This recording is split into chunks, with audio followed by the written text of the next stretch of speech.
नेपाल। हजुर सम्पूर्णजनालाई आज यो बोर्ड तपाईले हेर्नु भइरहेछ। हाम्रो पृथ्वीनारायण शाहदेव हाम्रो राष्ट्रपिता हुनुहुन्छ, उहाँले देश निर्माण गर्नुभयो हिन्दू अधिराज्य भनेर।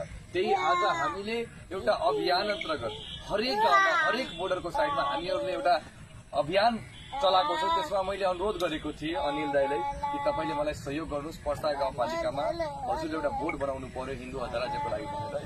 म धन्यवाद दिन चाहन्छु। हाम्रो वडा अध्यक्ष हुनुहुन्छ, उहाँ एउटा जनप्रतिनिधि भएर पनि हामीलाई यति सहयोग गर्नुभयो, त्यसको लागि उहाँलाई कोटि कोटि प्रणाम नमन गर्दछु। तपाईहरुलाई बिन्ती छ, तपाईहरु पनि हिन्दू अधिराज्य नेपाल जस्तो बोर्डर साइडमा तपाईहरु ब्यानर बनाउनु होला अनि welcome to the Hindu kingdom of Nepal. हामीले अहिले जुन अन्तरिम सरकार छ सुशीला कार्कीज्यूसम्म पुर्याउनु पर्छ कि हामीलाई हिन्दू राष्ट्र आवश्यकता छ।